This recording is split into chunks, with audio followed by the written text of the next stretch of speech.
वो विधवा थी, पर श्रृंगार ऐसे करके रखती थी कि पूछो मत। बिंदी के सिवाय सब कुछ लगाती थी। पूरी कॉलोनी में उसके चर्चे थे। उनका एक बेटा भी था जो अभी 9वीं कक्षा में था। पति रेलवे में थे। उनके गुजर जाने के बाद रेलवे ने उन्हें एक छोटी सी नौकरी दे दी थी। उनके जलवे ही अलग थे। सभी कॉलोनी की आंटियाँ उन्हें परकटी कहती थी।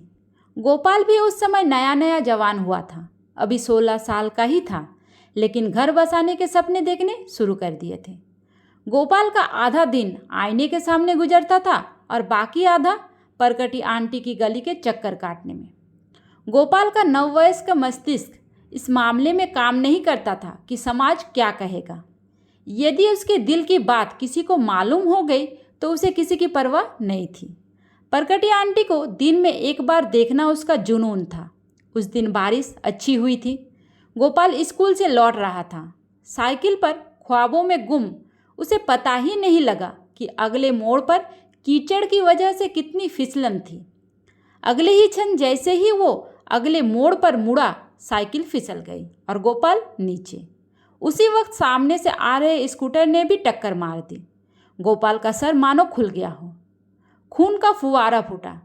गोपाल दर्द से ज़्यादा इस घटना से झटके से स्तब्ध था। वो गुम सा हो गया। भीड़ में से कोई उसकी सहायता को आगे आ रहा था। खून लगातार बह रहा था। तभी एक जानी पहचानी आवाज़ गोपाल नाम पुकारती है। गोपाल की धुंधली हुई दृष्टि देखती है कि परकटी आंटी भीड़ को चीर पागलों की तरह दौड़ती हुई आ रही थी। परकटी आंटी ने गोपाल का सिर गोद में लेते ही उसका माथा, जहाँ से खून बह रहा था, उसे अपने हथेली से दबा दिया। आंटी की रंगीन ड्रेस खून से लथपथ हो गई थी।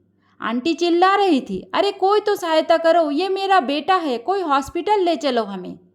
गोपाल को अभी तक भी याद है कि 3 पहिया वाहन रुकता है और लोग उसमें उन दोनों को बैठाते हैं। आंटी ने अब भी उसका माथा पकड़ा हुआ था, उसे सीने से लगाया हुआ था। गोपाल को टाके लगाकर घर भेज दिया जाता है। परकटी आंटी ही उसे रिक्शा में घर लेकर जाती हैं। गोपाल अब ठीक है, लेकिन एक पहेली उसे समझ नहीं आया कि उसकी वासना कहाँ लुप्त हो गई।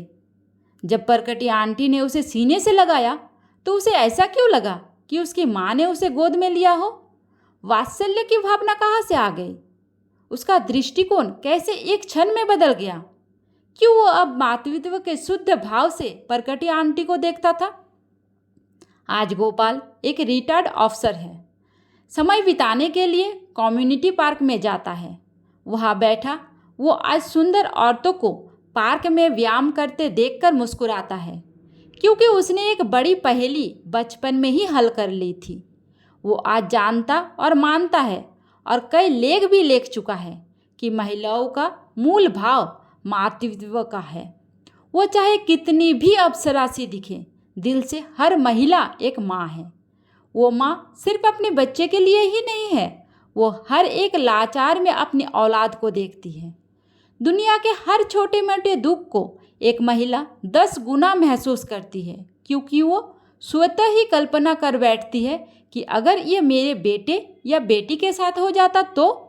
इस कल्पना मात्र से ही उसकी रूह सिहर उठता है।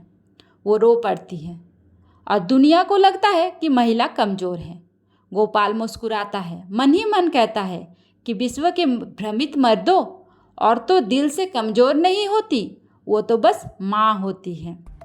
दोस्तों, कहानी अच्छी लगी है तो मेरे चैनल को सब्सक्राइब जरूर कर दीजिए और लाइक और शेयर करना तो बिल्कुल भी मत भूलिए। धन्यवाद।